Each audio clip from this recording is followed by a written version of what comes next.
Good evening all and welcome. Tonight we're going to reveal some of the horrors of your neighbors, so get comfortable and let the darkness take control. I used to live in a 3-story house with my parents, younger sibling and our dog. We moved into this house a few months before my younger sibling was born, and that was when we first met our neighbor across the street.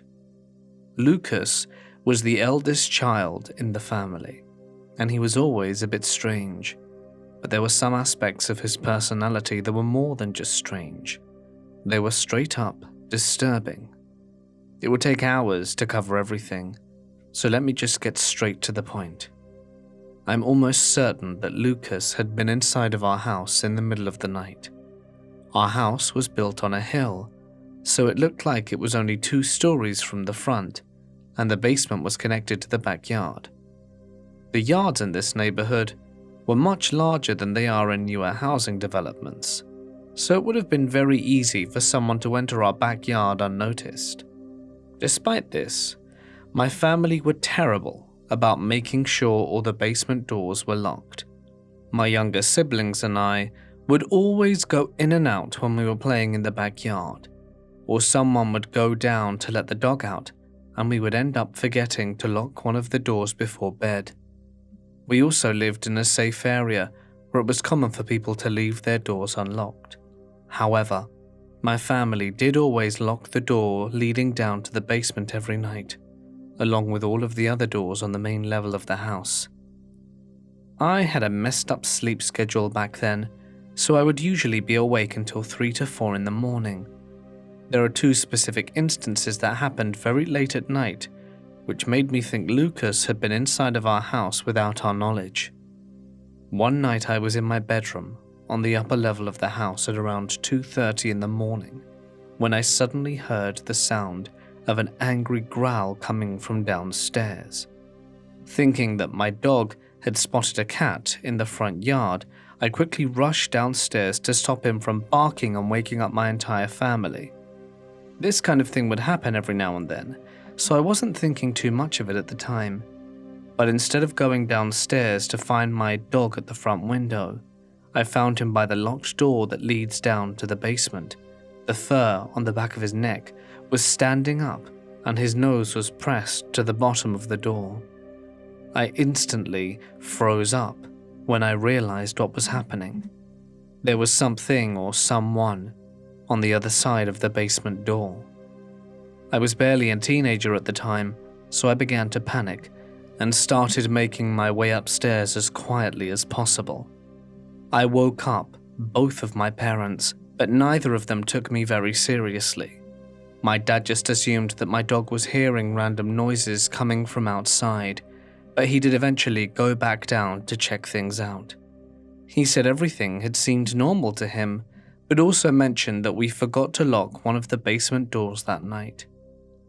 There was another time that I was up late in my room, but this time instead of hearing my dog growling, I heard a loud bark that echoed through the entire house. The sound was sudden and intense, similar to a gunshot, and it almost made me jump out of my chair. Assuming again that my dog had seen a cat outside, I quickly looked out the bedroom window and tried to spot whatever he was barking at. But my heart suddenly dropped when instead of seeing a cat, I saw Lucas running out of our front yard into the pitch black. I watched him run across the street and back towards his own house. Before I rushed to close the curtains and duck out of sight, I remember sitting there struggling to process what I had just seen and questioning why Lucas would be in our yard in the middle of the night. I told my mum about it the very next morning, and she said that she would take it up with Lucas's mum. Because of these 2 instances, and because of the other details that I can't include, I'm 99.9% sure that Lucas had been inside of our house in the middle of the night. If you know the entire story behind this family, you would also find this thought to be extremely disturbing. I do want to mention this all happened years ago, and my family no longer lives in that house, and those neighbors across the street are doing fine. But looking back on everything now, I'm only just starting to realize how sinister everything truly was. When I was a preteen growing up in rural Texas, a family from Las Vegas moved next to us. It was Harry and his wife, her mother, 2 daughters, and one of their husbands. I was drawn to them because they were really very friendly and interesting, all except Harry. It didn't take long to figure out that everyone in the family hated him. He gave off a real dirtbag vibe, and the family had money, but it came from his wife's side of the family. He didn't really fit in with the rest of them. Over a year or so, I spent more and more time over there, but avoided Harry like the plague. Talking to his stepdaughter, I learned that their mother was getting ready to divorce him. I think he could see the writing on the wall too. One day out of the blue, he stopped over at my house. I was outside riding on my bike or something, and he asked me if I wanted to take a ride with him to check on their cattle. For some stupid reason, I forgot all of my misgivings about him. I thought it might be cool to take a ride with him out in the country to check on the livestock. My mother was inside talking to a friend on the phone, and I'll never forget how she reacted when I asked her if I could go with him. Without interrupting her conversation, she mouthed, "No," and shook her head to reiterate the point. She told me to go to the front door and shake my head, rather than go outside and telling him I wasn't going. Harry just shrugged and left. After his wife finally kicked him out, Harry started harassing them in weird ways, creeping around their house at night, and even calling in fake obituaries for one of the daughters into the local newspaper. Thankfully, he took off back to Las Vegas soon after. After I had my own kids, I started thinking about that incident and what could have happened to me that day if my mother hadn't had the foresight to tell me I couldn't go. I think Harry would have hurt me, just to get back at his family members who had fondness for me. It's honestly quite chilling to think about. My girlfriend and I rented an apartment for a month. The area was secluded, and after dark, everyone would mind their own business. Neighbors would hardly talk to each other or even be outside in the evenings. Our apartment was in a building with 4 floors, and each floor had a single apartment. All the apartments were very compact and built to be rented to students. The night we moved in, our taps ran out of water, so I went upstairs hoping to borrow some from the people living there. I realized that 2 out of the 4 apartments were vacant and locked. The apartment on the 4th floor was lit from the inside, so I decided to ring the bell, but to my disappointment, no one answered. Over the next week, we used to hear the sound of someone whacking a rod or some sort of metal on maybe the floor or some other object. This would start late at night after 1:30 a.m. and continue for hours. Initially, we didn't care about it, but after some time, it got us intrigued. The sound was clearly from one of the apartments above us, but as I mentioned, 2 of the 3 were vacant for sure, and the 3rd one seemed vacant but was lit from the inside. I knocked on the door many times, but no one ever answered. The whacking sound was a daily occurrence, and on some very late nights, we could hear someone climbing the building stairs. It seemed as if we were the only ones living in the building, especially during the day and until the very late nights. We made up theories to convince ourselves that it was nothing, but the pattern of the whacking was too irregular for it to be made by wind or something other than a person. It would start almost daily around the same time. We asked people around, but they didn't give a satisfactory answer. Simply, no one knew if anyone lived there. Towards the end of our stay, I saw a shady-looking man going upstairs during the day. I asked him if he was the owner of the apartment upstairs, and he said he was, also including the one of the 4th floor. I asked him if anyone lived upstairs, and also about the whacking sound. He told me no one did, and that he's looking for tenants, but he had no idea about the sound. To my surprise, he then asked me, "How long are you going to stay here for?" "4 more days. We leave on the 30th. He asked me if anyone else had rented the place for the next month, and I told him I didn't know. The strangest part is for the next 4 days, there was neither the whacking sound nor the sound of someone climbing up the stairs late at night. However, my girlfriend's internship got extended by 2 days, and we decided to stay there, and just as I had anticipated, the whacking sound resumed after the 30th, which was the day we were supposed to leave. I don't know what it was. I won't ever know. But I'm just happy we got out of that place without any consequences. It really scared me, and sometimes it feels weird just thinking about it, even now. I moved into a duplex with my ex about 3 years ago in what we thought was a safer part of the city. One of our neighbors, Amber, works in the duplex rental office, and her husband, Ed, was at the time fresh out of prison. We would later see all the swastika tattoos, and had been doing, and continues to do, landscape work for the rentals like mow the lawns, cut down trees, etc.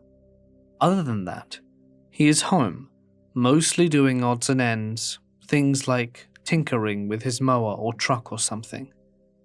They both are super nice people, very kind and loving towards each other, and always offering to help out. We've smoked weed together a few times. Ed smokes more than Amber, and have talked about all kinds of things, so I thought I could trust them and felt very safe being their neighbor. I once mentioned how sometimes when I'm home alone, I hear steps over in the attic over my room, and what sounds like a chair being dragged, how somehow the noises follow me around the house, and always freaks me out to the point of calling someone just to feel a little safer until the noises die down. Ed said, "What, you think we're spying on you?" in a laughing way, but it creeped me out a little. So then, I break up with my boyfriend, and he moves out.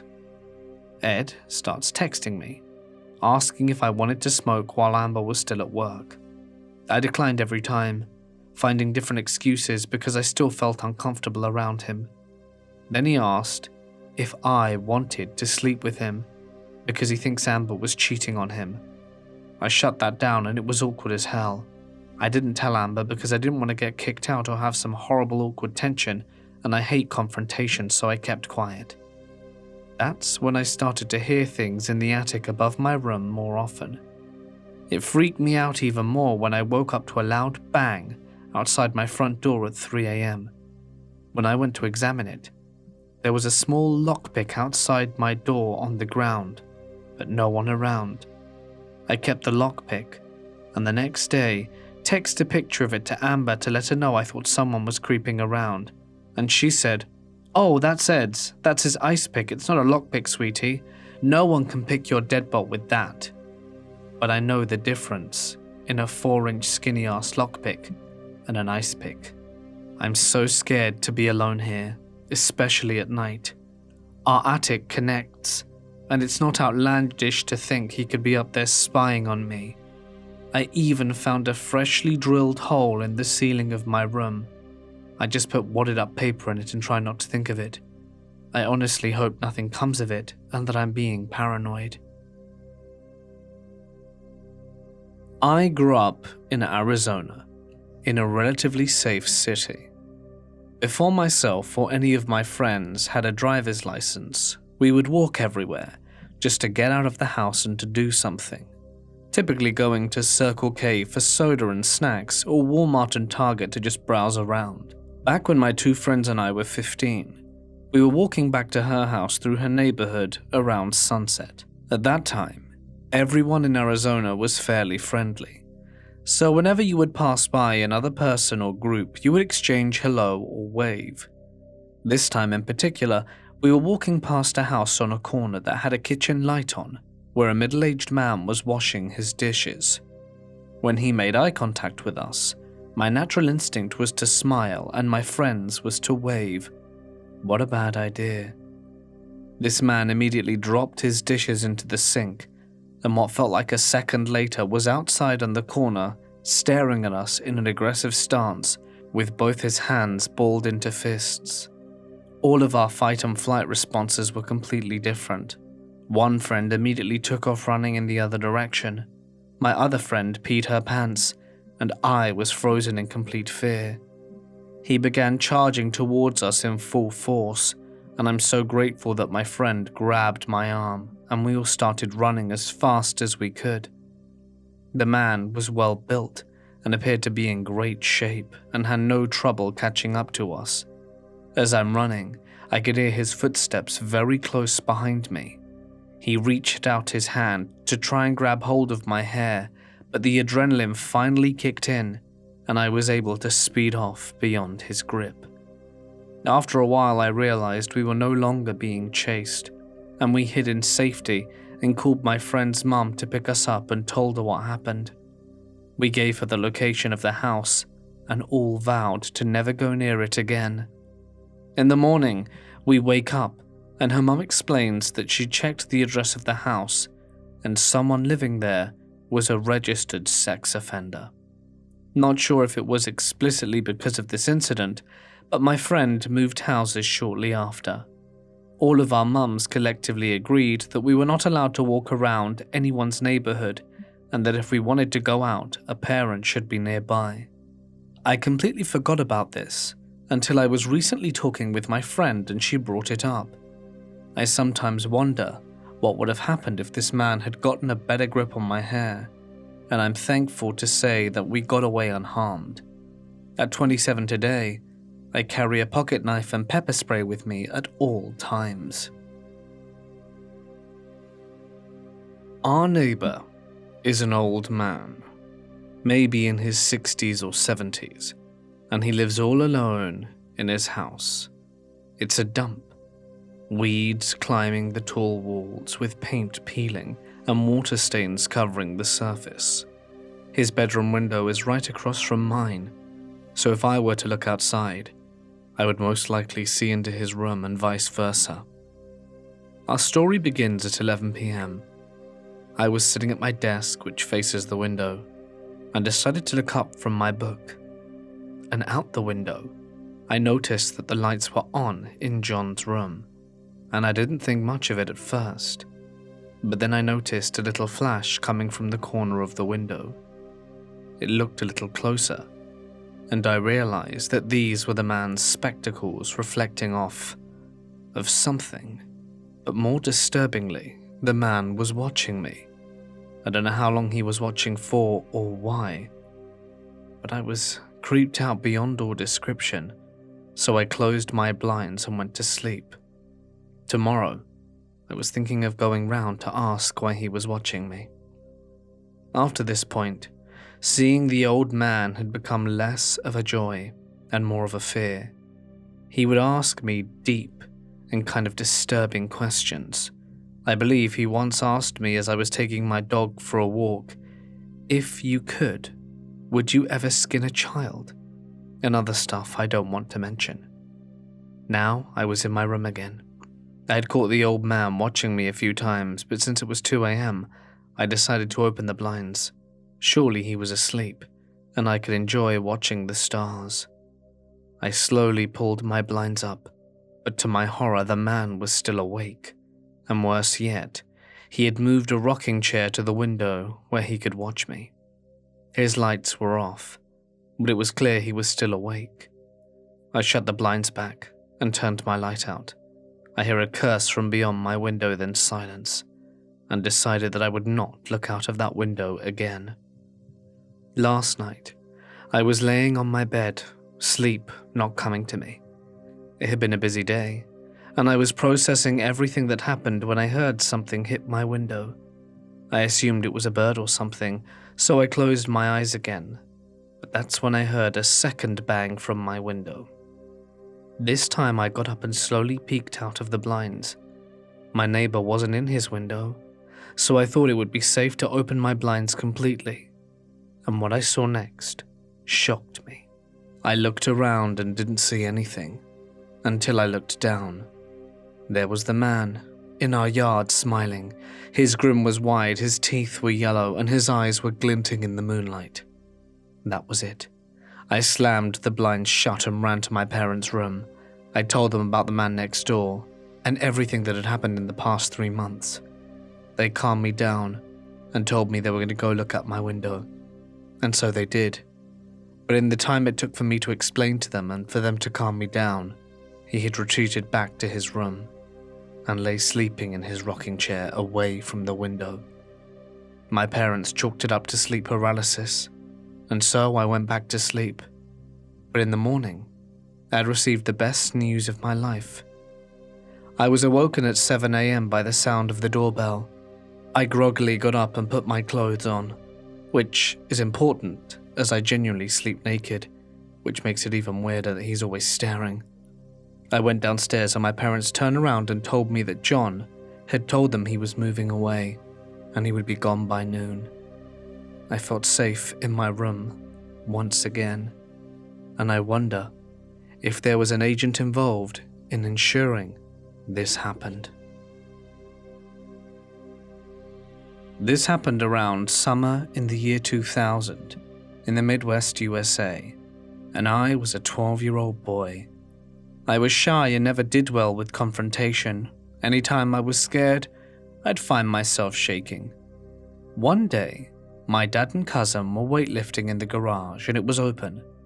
I then decided to grab my bicycle out of the garage and ride up and down the street while my dad and cousin lifted. As I'm pedaling away from the house, I see another kid riding his bike probably 5 to 6 houses down from mine, but he's just kind of going in circles. I maybe get like 20 feet near him, but that's it. No words were exchanged, not even a wave or a nod. I just kept my head down and kept pedaling.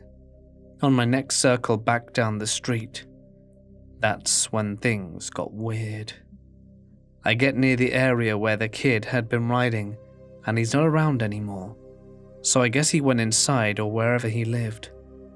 Right as I'm about to turn around and head towards my house, which is about 80 to 100 yards away, I hear a man yell, "Hey!"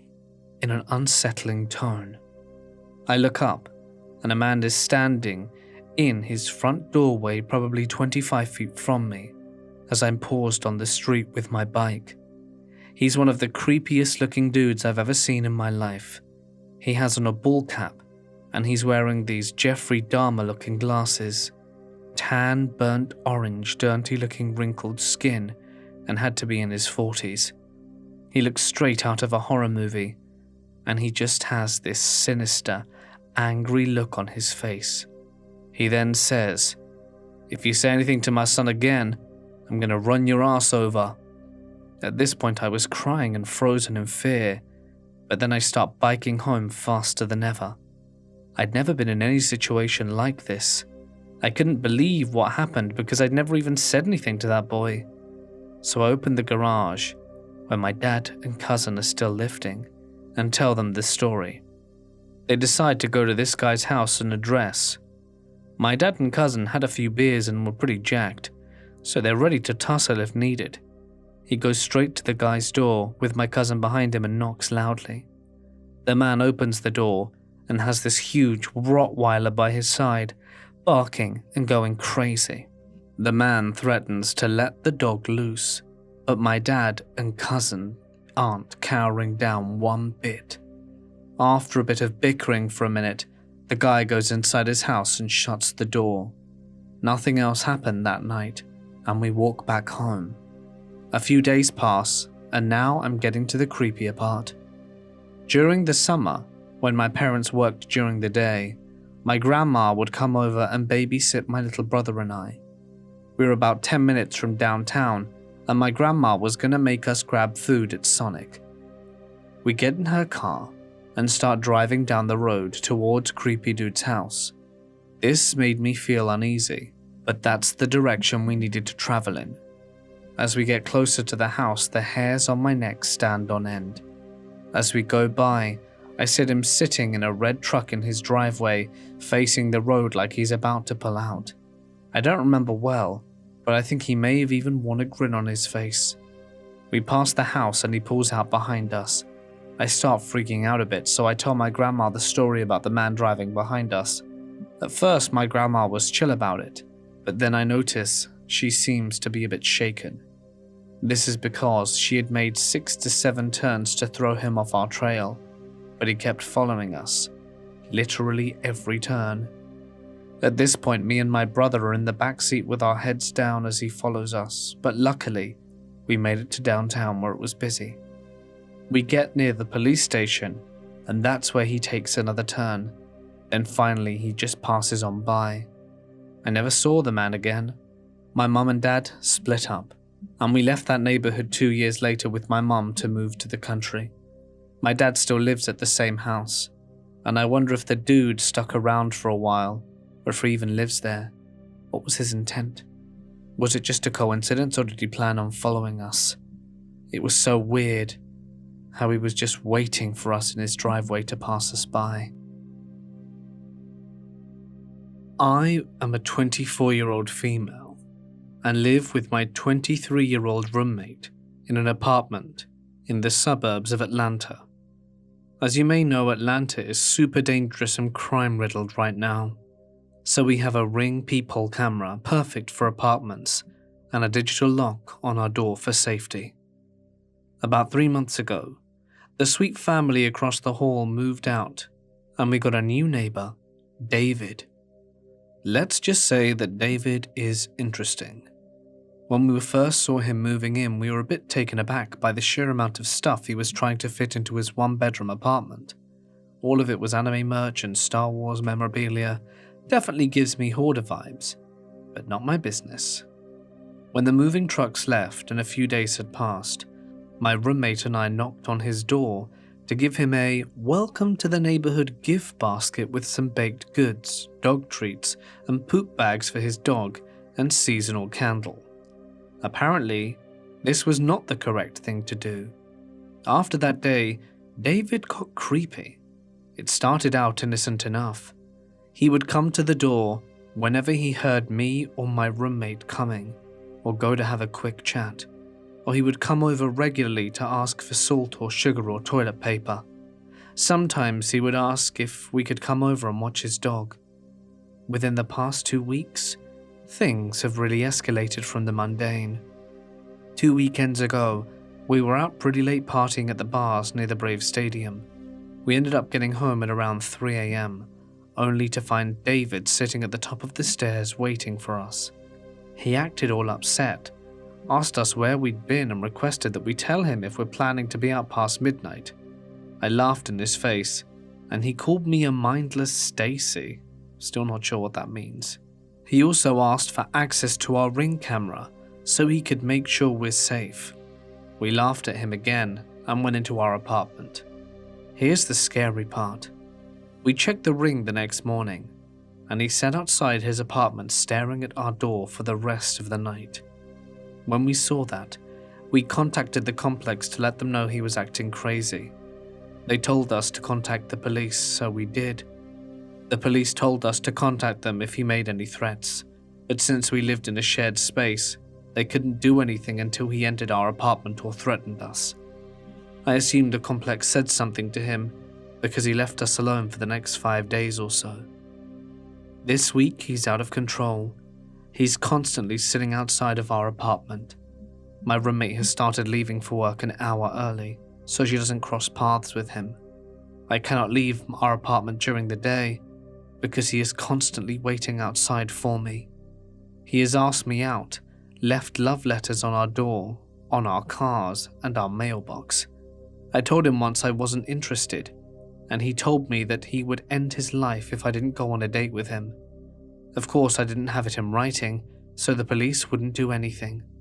He also has put up a Ring doorbell of his own, so that he can track all of our movements, and will leave really creepy sexual notes when we're gone, and find them when we come back. What the hell do we do? We met with our landlord last week, Unfortunately, they weren't willing to work with us as much as we were expecting. They will not remove him from his unit, and since we didn't want to spend a ton of money to move, we asked if we could move units within the complex. The landlord offered us a one-bedroom unit on terrace level, so my roommate and I would have had to share a room, in what is basically the basement, so not ideal. We spoke to the police, and they said that the notes and letters weren't enough to get someone on a stalking or harassment, especially since he lives literally 3 feet away from us. They did keep the Ring video, and said they would contact us sometime after they'd reviewed the footage. We have both moved in with my parents for the time being. It really sucks spending $2,000 a month on a place you can't live. We're actually looking for another apartment, but money's tight since we had to buy out the current lease and start a new one. Also not ideal. When I was around 20 years old, I started getting love letters in the mail. At first, there was no return address. Eventually, the 3rd letter I received was from my much older, mentally unstable neighbor. He expressed how much he loved and needed me, and wanted a family and so on. He told me he'd been watching me since I was a little girl. That part creeped me out. I've been knowing him my whole life, and never had a clue.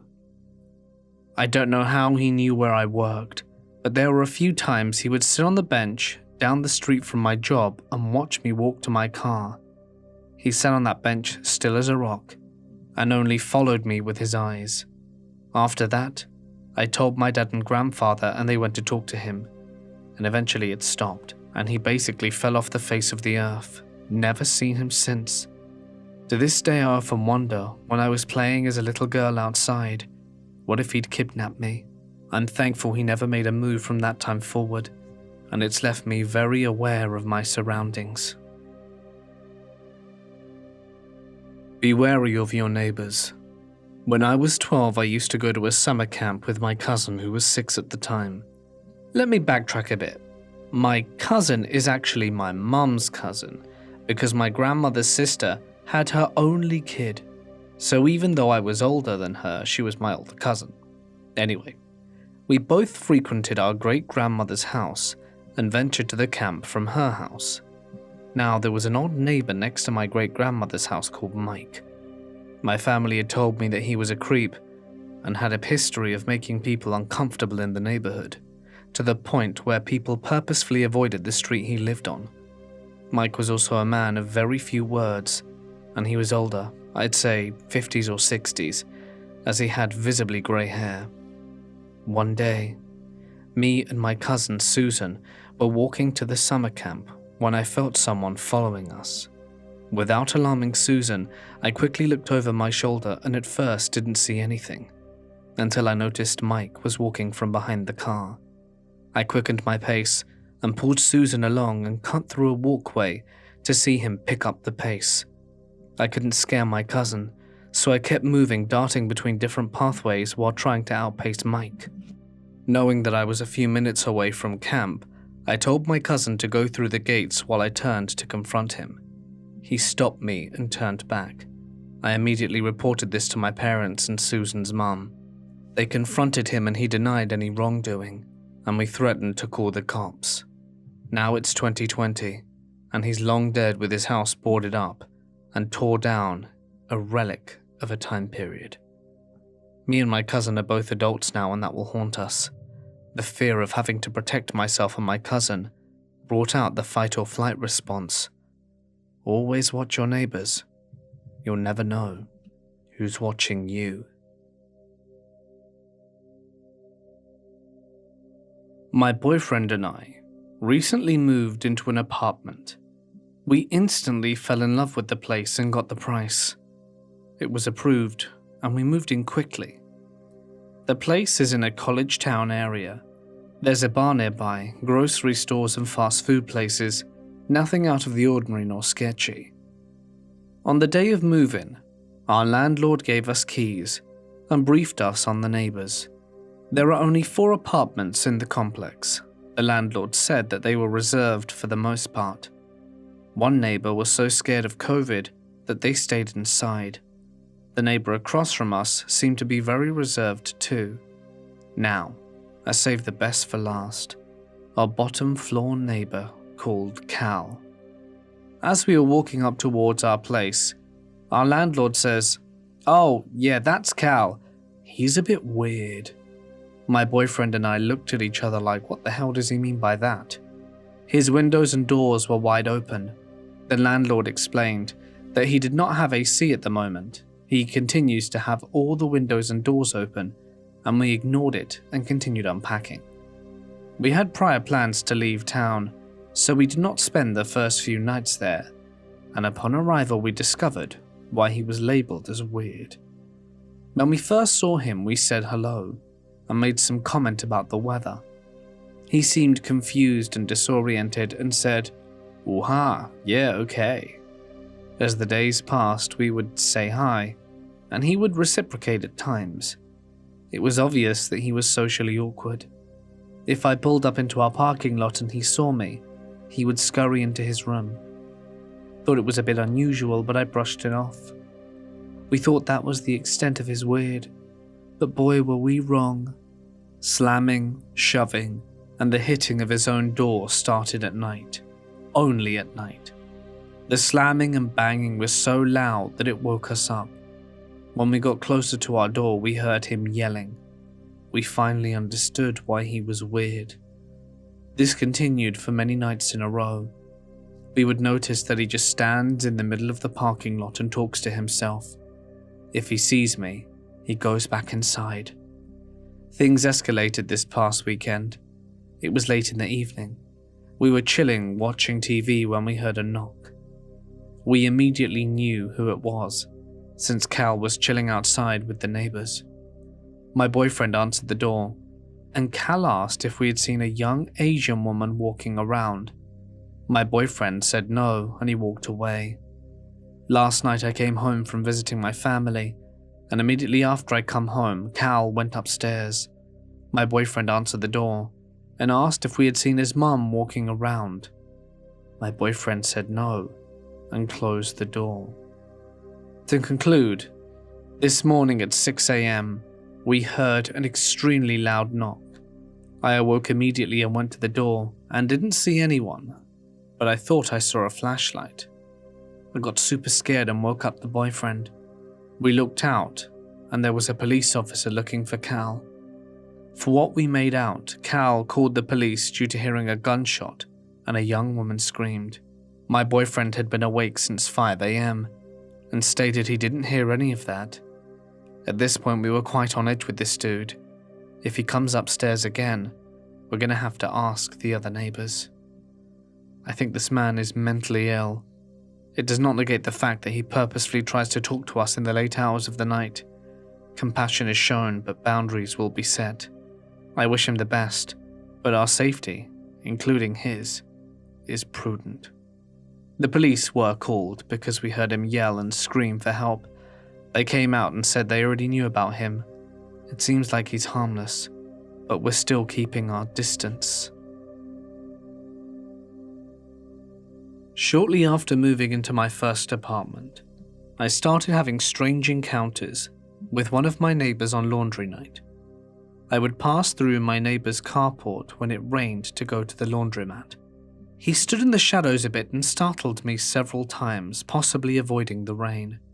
I tried to be friendly, but he would just stare at me, smoking his cigarettes and not say a word.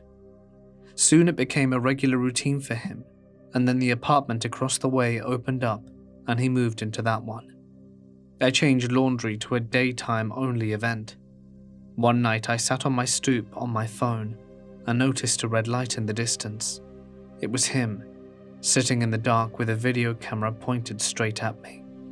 I went inside to tell my friend, who had just been crashing at my place for a few weeks and freaked out and relieved about the timing. That night my friend staying with me went out, and when he was gone, I heard loud bangs that sounded far away, but I used a sound machine to help me sleep, so I wasn't sure what it was. The next day leaving, we noticed the door wood around the deadbolt was all mushed up.